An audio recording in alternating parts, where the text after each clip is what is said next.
What's going on YouTube? Big Dog Brett. I wanted to make a video for you guys about the good, the bad, and the ugly of the Missouri game. And please don't misunderstand what I'm saying. I'm really glad that we got the win, but I just trying to find a way to cheat this camera, man, because my arm gets tired holding this thing up. I'm glad we got the win, don't get me wrong. But man, if it wasn't for the 2 touchdowns, the scoop and the score and the block punt, that game's tied at the end and going in overtime, and who knows what's going to happen there. Jake Fromm in the first half. Let's go through the bad first, and then let's go through the good and the let's go through the bad and the ugly, and then we'll go through the good. So the bad, right? The offense just wasn't clicking in the first half. The ground game looked to be non-existent in the first half. The passing was pretty sloppy. The guys were just having a hard time. I don't know why. I don't know that they had the right mentality going into that game, and like I said, I don't know. So please don't take it as I'm talking them down. Take it as I don't settle for mediocrity. I don't settle for Mark Richt type performance. I used to be one of those people that, man, you know, a 9-10 win season's great. Well, but that's if you don't have the depth and type of talent that I know we have. I'm not going to settle for less than what I believe is not even the full potential of this team. The coaching staff that we have now, and the amount of the 5 stars and 4 stars that's walking around on this team, there is no reason to accept mediocrity. That's not to say everybody don't, you know, it's possible that teams can have an off day. But Big Dog, we scored 43 points. Yeah. But if the offense would have been firing on all cylinders, you could add another 14 points to this score, and it's 57-29, and that makes a heck of a statement. You have to conclude at the end of the day, if you're a Dogs fan and you watch that game objectively, that we were not doing everything we could do to win that game the way we should have won it. We were not executing. The ugly. Missed tackles. Letting them run 6, 7, 8 yards up the gut. Dropping passes. Overthrowing receivers. Dropping the dad blame ball before you cross the end zone. The only reason that stood as a touchdown was because the video wasn't quite good enough to give indisputable evidence. It was close. And by all rights, you could say that should be a touchdown for Missouri. And it was because of not being disciplined, not having the right mindset, not getting out there and getting after it the way the coaches teach you to get after it. I saw a bunch of Dog fans jump down in my comment section, you know, kind of calling me, you know, saying, okay, coach, or this, that, or listen, I ain't no coach. I'm not. But that's the bad part, is that a guy who's not even a coach can see those problems. And it doesn't take a NASA qualified mathematician to look at a 2 + 2 = 4 equation and go, that makes sense. Or to see 2 + 2 = 10. That ain't right. Just because I'm not a coach doesn't mean I can't make the simplest of observations and walk away with an objective conclusion that we were not performing the way we should perform. If you go back and look at the way that Georgia played against South Carolina, if we'd have played that way against Missouri, it'd have been a much different game. I don't know if the thought in the locker room was, yay, we're number 2, we've got this in the bag, and they didn't take it seriously. I don't know. Goodness gracious. What did we give up? like almost 400 yards in total offense to basically a Big 10 or a Big 12 team that we should be crushing. I don't know, dude. I don't know. This was the first game of the year we hadn't seen Justin Fields in, and that's because we wasn't dominating this game. Now, the scoreboard may look like we dominated. Not really. Not the way I saw it. All right, let's go over to good. We were able to put up, over 400 and I think it was almost 450 yards of total offense. That was good. Spread the ball around pretty good. Ridley got some good catches. He had 87 yards total on 5 catches. Holloman had that 61-yard touchdown run. Mecole Hardman had a touchdown run of 54 yards.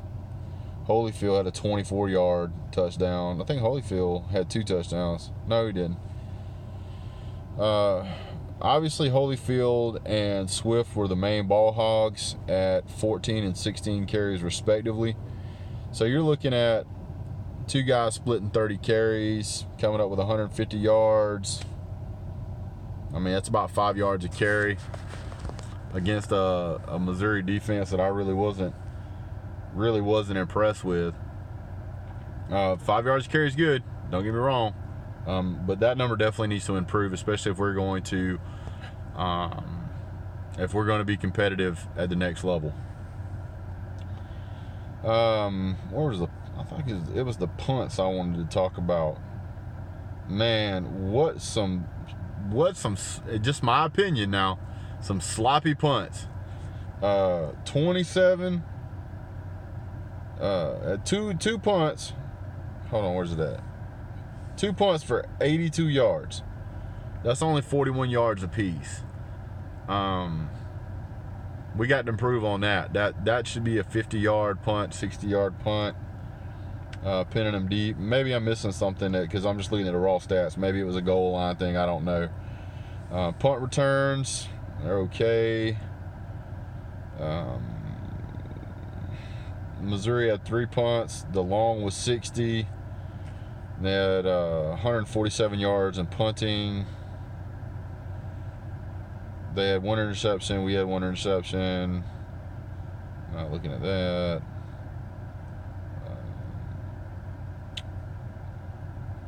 They had 4 tackles for losses. We had 2.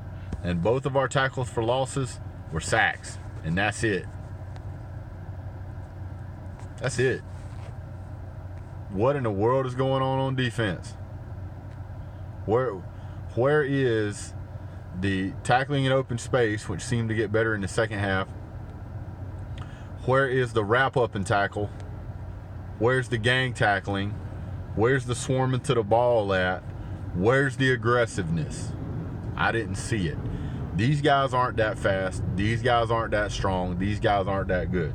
They got one good receiver. And I don't know why it took us all game to figure out how to put DeAndre Baker on him and stop him. But apparently in the late third or early fourth quarter, we finally decided that we were going to put DeAndre Baker on their best receiver. Where's the receiving yards at? Where's that at? And what about fumbles? What was that? Albert O. Kobalabo Waba something or another. I can't pronounce his name, and I doubt many people can spell it. 9 receptions for 81 yards. Obviously, that's their go-to guy. I mean, they had 23 total. Had 1 to Roundtree, 1 to Crockett. Take those 2 out, you're down to 21. So you basically got one guy who's making up half of the receptions on the team, and you want to wait until the fourth quarter to put DeAndre Baker on this guy. Did we not watch tape? Because if you guys don't want to watch tape, hire me to come down to the University of Georgia, and I'll watch tape for everybody. I'll do analysis. I'll do breakdowns. I'll tell you where you're messing up at.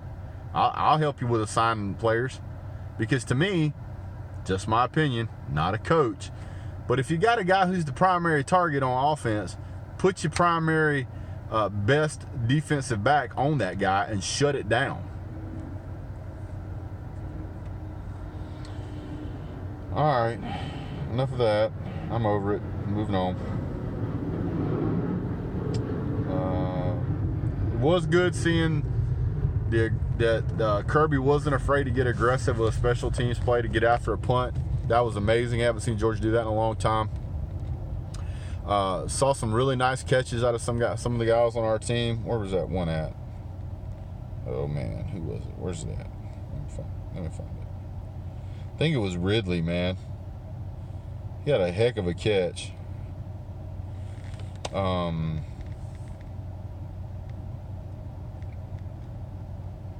think Justin Fields ran like 3 plays in that game or something. So basically, really didn't do anything that unless I misunderstand it, because I see Jake Fromm went 13 for 23, and I see a Jay Fields. Let me see if that's Justin. It was a rush play probably. Yeah, it was Justin Fields. So basically, we burned a red shirt pretty much for a couple of plays. I don't know. Maybe I'm reading something wrong, because I didn't see him play, but the stat book says he did. So maybe he got in for a play. I don't know what happened. Long and short of the story is the best part of this game is Georgia got to see what would happen if you take a game for granted. You get punched in the mouth. Some teams just want it more. And if you don't go out there hungry, you don't go out there and be a savage, this is what you're going to deal with, or worse. Anybody can lose any given Saturday. Clemson lost last year to Syracuse. Had no business losing to Syracuse. But you can lose every Saturday if you're not playing to the top of your potential. And then sometimes you can still struggle.